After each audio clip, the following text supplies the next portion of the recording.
RBCs का दूसरा नाम क्या था? एरिथ्रोसाइट। इसकी प्रॉपर्टीज़ के बारे में देखते हैं, क्या है ये, कैसा है ये। इसकी शेप होती है सर्कुलर, बाइकॉन्केव, नॉन न्यूक्लिएटेड। इसमें न्यूक्लियस नहीं होता है आरबीसीज में, न्यूक्लियस इसमें नहीं होता है, remember that. And this is circular and biconcave in shape. Size कैसा होता है इसका? इसका डायमीटर होता है 7 to 8 माइक्रोमीटर एंड थिकनेस होती है 2.5 माइक्रोमीटर्स। शेप होती है सर्कुलर, बाइकॉन्केव एंड नॉन न्यूक्लिएटेड। इसका साइज़ क्या है? डायमीटर है 7 to 8 माइक्रोमीटर्स एंड थिकनेस है 2.5 माइक्रोमीटर्स। इसका कलर होता है रेड। क्यों? क्योंकि इसमें हीमोग्लोबिन होता है। अगली क्या चीज़ है? काउंट देखते हैं कि ये होते कितने हैं। अगर हम अडल्ट मेल की बात करें तो 5.4 बिलियन आरबीसीज होती है पर माइक्रोलीटर ब्लड में। 1 माइक्रोलीटर ब्लड में 5.4 बिलियन आरबीसीज होती है और अडल्ट फीमेल में 4.8 बिलियन आरबीसीज होती है पर माइक्रोलीटर। अडल्ट मेल में 5.4 बिलियन आरबीसीज पर माइक्रोलीटर एंड अडल्ट फीमेल में 4.8 बिलियन आरबीसीज पर माइक्रोलीटर। लाइफ स्पैन क्या होता है इनका? 120 डेज। सिर्फ 120 दिनों के लिए ज़िंदा रहते हैं, बाद में फिर ख़त्म हो जाते हैं। अब हम देखते हैं what is erythropoiesis. The production of RBCs is known as erythropoiesis. RBCs के प्रोडक्शन, आरबीसीज को क्योंकि एरिथ्रोसाइट्स भी कहते हैं, तो आरबीसीज के प्रोडक्शन को हमने नाम दे दिया एरिथ्रोपोइसिस। अब एरिथ्रोपोइसिस होती कौन कौन सी जगह पर है? अडल्ट में कहाँ कहाँ पे होती है एरिथ्रोपोइसिस, यानी कि प्रोडक्शन ऑफ आरबीसीज? या तो नए बच्चा जो भी अभी पैदा हुआ है उसमें आरबीसीज प्रोड्यूस होंगी, और क्योंकि इसकी लाइफ स्पैन भी 120 डेज है तो ये ख़त्म होके वापस रिप्रोड्यूस होगा ना, इस वजह से ये कहाँ कहाँ पर होता है। अगर हम फीटस की बात करें तो फीटस में कहाँ कहाँ पे एरिथ्रोपोइसिस होता है? लिवर में और स्प्लीन में।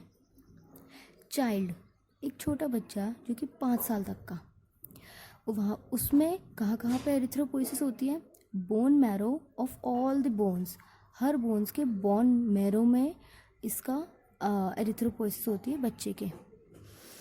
अब अडल्ट की बात करें तो लॉन्ग बोन्स की रेड बोन मैरो में इसका प्रोडक्शन होता है आरबीसीज का। हिप बोन हो गई, ब्रेस्ट बोन हो गई या फिर रिब्स हो गए, वहाँ पर एरिथ्रोपोइसिस होती है एडल्ट में। So let's revise. एरिथ्रोपोइसिस यानी कि प्रोडक्शन ऑफ आरबीसीज। एक फीटस है अगर, तो वहाँ पर लिवर और स्प्लीन में होगा एरिथ्रोपोइसिस। अगर एक बच्चा है 5 साल तक का तो वहाँ पर होगा उसके bone marrow of all the bones. अगर हम अडल्ट की बात करें तो उसके लॉन्ग बोन्स जितने भी हैं उसके बोन मैरो में, उसके रेड बोन मैरो में एरिथ्रोपोइसिस होगा। अगर नंबर ऑफ आरबीसीज इंक्रीज हो रहे हैं तो उसको हमने नाम दिया पॉलीसाइथीमिया।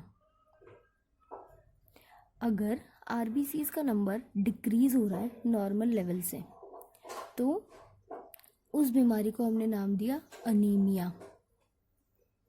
ये सुन रखी होंगी हमने, अनीमिया तो बहुत कॉमन डिजीज़ है।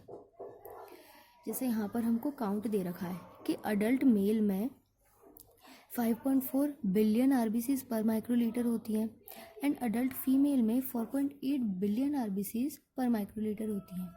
तो अगर इस नॉर्मल लेवल से नंबर ऑफ आरबीसीज घट जाए तो उस बीमारी को नाम दिया हमने अनीमिया, और अगर इस नंबर से आरबीसीज बढ़ जाएं तो उस बीमारी को हमने नाम दिया पॉलीसाइथीमिया। ओके, अब आरबीसीज का काम क्या है? जैसे हमने पहले प्लाज्मा का काम पढ़ा था, तो उसमें water, albumin, globulin, fibrinogen and electrolyte ions, इन सब का वर्क था। वाटर कर रहा था क्या कर रहा था? Water release, transport and absorb कर रहा था हीट को। फाइब्रिनोजेन क्या कर रहा था? फाइब्रिनोजन ब्लड क्लॉटिंग में मदद कर रहा था, ग्लोबुलिन डिफेंस मैकेनिज्म कर रहा था, and albumin osmotic balance maintain करके रख रहा था, इलेक्ट्रोलाइट आयंस पीएच बफरिंग कर रहे थे। अब आरबीसीज का क्या फंक्शन है? आरबीसीज यानी कि रेड ब्लड सेल्स अभी करते क्या है? Transport oxygen from lungs to tissues. Lungs से टिश्यूज में ब्लड का ऑक्सीजन ब्लड के अंदर जाता है। ऑक्सीजनेटेड ब्लड इसलिए कहते हैं ना, क्योंकि ब्लड जो है ऑक्सीजन को ट्रांसफ़र करने का काम करता है। अब ब्लड के अंदर आरबीसीज होते हैं ना, जो वो ट्रांसफ़र करते हैं गैसेस को। गैसेस किस में होती है? प्लाज्मा में भी होती है ना, और अलग से भी हम जो इनहेल करते हैं उसमें भी गैसेस आती हैं। तो ऑक्सीजन जो होता है उसको आरबीसी ट्रांसफ़र करता है लंग से बॉडी के अलग अलग टिश्यूज़ में। और CO2, क्योंकि ये हार्मफुल गैस है, हमारे लिए अच्छी नहीं है, तो ये हमारे लिए वेस्ट प्रोडक्ट है, तो इसको हमको कैसे भी करके हमको बाहर निकालना है बॉडी से। तो टिश्यूज से ले लेता है आरबीसी एंड लंग्स में भेज देता है, और फिर लंग्स से वो कार्बन डाइऑक्साइड हमारे मुंह के थ्रू या नाक के थ्रू बाहर निकल जाती है, या फिर और भी जगह से थ्रू निकल जाती है। Normal blood contains 13 to 15 gram of haemoglobin पर 100 millilitre of blood. 100 millilitre of blood है अगर, तो उसके अंदर 13 to 15 ग्राम हीमोग्लोबिन होगा। हम समझ रहे हैं ना? अगर नॉर्मल इंसान, हेल्दी इंसान का ब्लड की बात करें तो उसका अगर हम 100 मिलीलीटर ब्लड लेते हैं तो उसके अंदर 13 से 15 ग्राम का हीमोग्लोबिन मिलेगा। एक आरबीसी में लगभग 250 मिलियन मॉलिक्यूल्स होते हैं हीमोग्लोबिन के। 1 RBC contains about 250 million molecules of haemoglobin. 100 millilitre के ब्लड में 13 to 15 ग्राम हीमोग्लोबिन था। और अगर हम एक आरबीसी की बात करें तो एक आरबीसी में 250 मिलियन मॉलिक्यूल्स होते हैं हीमोग्लोबिन के। तो यानी कि इसमें तो पता नहीं कितने मॉलिक्यूल्स होंगे। एक आरबीसी में लगभग 250 मिलियन मॉलिक्यूल्स होते हैं हीमोग्लोबिन के। अब 1 हीमोग्लोबिन मॉलिक्यूल में क्या है? 1 haemoglobin molecule carries 4 molecules of oxygen. एक हीमोग्लोबिन मॉलिक्यूल में इतनी शक्ति है कि वो ऑक्सीजन के 4 मॉलिक्यूल्स लेकर जा रहा है। गजब। तो ये तो थे फंक्शन ऑफ आरबीसीज। आरबीसी क्या क्या करता है? ऑक्सीजन को लंग से टिश्यू में लेके जाता है, और कार्बन डाइऑक्साइड को टिश्यू से लंग्स में लेकर आता है।